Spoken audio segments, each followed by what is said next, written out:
ஸ்ரீரங்கம் மணத்தக்காளி வத்தல் குழம்பு சூப்பராக ரெடி ஆயிடுச்சு. வாங்க சாப்பிட்டுக்கலாம் எல்லாரும். ரொம்ப ரொம்ப நன்றி என்னோட சேனலை பார்க்குறவங்க இருக்கும். இந்த வத்த குழம்பு எப்படி செய்யலாம்னு வாங்க பார்க்கலாம்.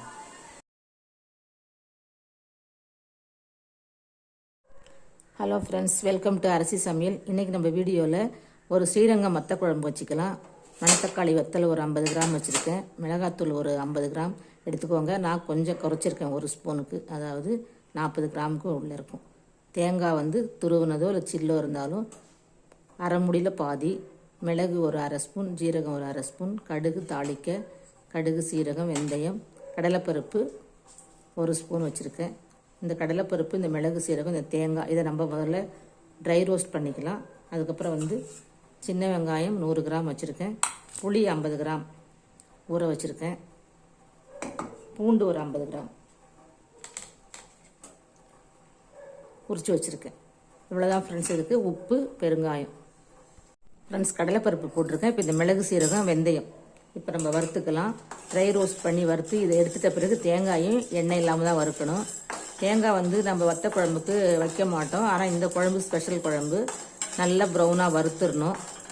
அதுக்கப்புறம் தனி மிளகாய் தூள், மல்லித்தூள் போடாமல் வீட்டில் அரைச்ச குழம்பு மிளகாய் தூளாக இதுக்கு போட போகிறோம். இந்த குழம்புக்கு வந்து ரொம்ப டேஸ்ட்டாக இருக்கும். இதை மாதிரி நீங்கள் செஞ்சு பாருங்கள். இப்போ இதை வறுத்தாச்சு எடுத்துக்கலாம். இப்போ வறுத்தாச்சு, கருவேப்பிலை எல்லாம் சேர்த்து இப்போ நம்ம எடுத்துக்கலாம். தேங்காயை போட்டுக்கலாம்.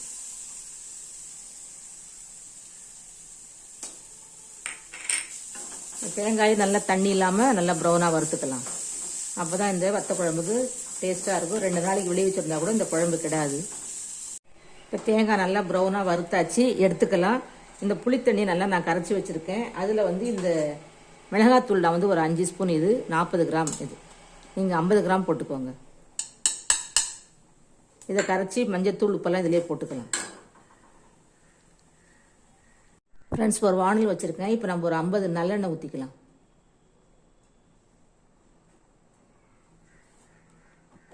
எண்ணெய் சூடானோடனே கடுகு, சீரகம் வெந்தயம் ஒரு பிஞ்சு வச்சுருக்கேன், அதையும் போட்டுக்கலாம். கடுகு பொரியுது. இப்போ பூண்டு போட்டுக்கலாம்.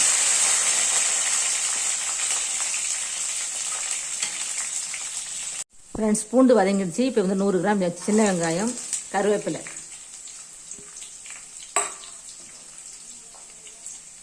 இப்போ பெருங்காயம் போட்டுக்கலாம்.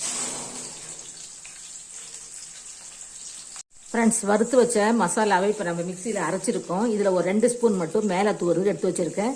இதை பேஸ்ட் மாதிரி இப்போ நம்ம அரைச்சிக்கலாம் தண்ணி விட்டு. ஃப்ரெண்ட்ஸ், இப்போ நம்ம தேங்காய் பேஸ்ட் அரைச்சாச்சு. இப்போ இந்த மிளகாத்தூள், புளி, உப்பு, மஞ்சத்தூள் எல்லாம் கலந்துருக்கேன். இதை ஊற்றிக்கலாம்.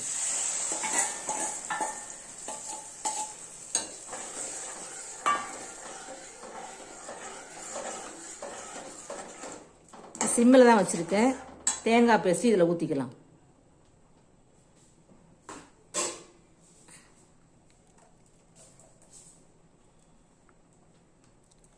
அவ்வளோதான் ஃப்ரெண்ட்ஸ். ஒரு சிம்மில் வச்சு ஒரு 10 நிமிஷம் கொதிக்கட்டும். இந்த மிக்சி ஜார் கழுவி தண்ணி ஊற்றிக்கலாம். இந்த குழம்புக்கு, வத்த குழம்புக்கு இந்த பேஸ்ட் ரொம்ப வாசனையாக கொடுக்கும், திக்னஸ் ஆகும். இப்போ நம்ம வந்து மல்லிப்பொடி தனியாக எதுவும் போடலை. இப்போ நம்ம குழம்பு கொதிக்க விட்டுடலாம், மூடி வச்சிடலாம் 10 நிமிஷம். ஃப்ரெண்ட்ஸ், இப்போ குழம்பு நல்லா கொதிச்சுட்டு எண்ணெய் லேசாக ஓரம் பிரிஞ்சு வர ஆரம்பிக்குது. இப்போ வந்து இந்த ஸ்டேஜில் நம்ம இன்னும் மணத்தக்காளி வத்தலை வறுத்து போடலை. இப்போ வந்து நம்ம இந்த பொடியும் இந்த மல்லி இலையும் போட்டுடுவோம். இந்த பொடியை எப்படி தூவிடுவோம், இப்படி மேலேயே இருக்கட்டும். இப்போ வந்து நம்ம மணத்தக்காளி வத்தலை வறுத்து அது மேலே எண்ணெயோடு போட்டுருவோம். அவ்வளோதான் ஃப்ரெண்ட்ஸ், நம்மளோட குழம்பு ரெடி ஆகிடுச்சு. ஃப்ரெண்ட்ஸ், நாட்டு சர்க்கரை போட்டுக்கலாம், நான் மறந்துட்டேன். போட்டு கலக்கிக்கலாம்.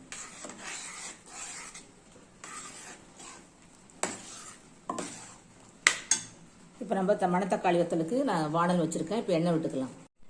ஃப்ரெண்ட்ஸ், நம்ம எண்ணெய் ஊற்றிருக்கோம். இப்போ வந்து மணத்தக்காளி வத்தலை இதில் போட்டுக்கலாம்.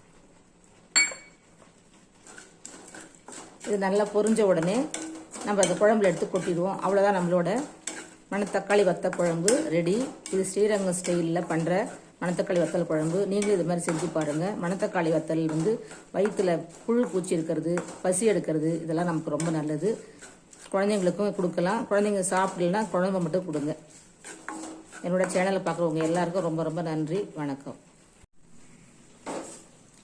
ஃப்ரெண்ட்ஸ், இப்போ மணத்தக்காளி வறுத்தாச்சு, அப்படியே எண்ணெயோடு ஊற்றிக்கிறேன்.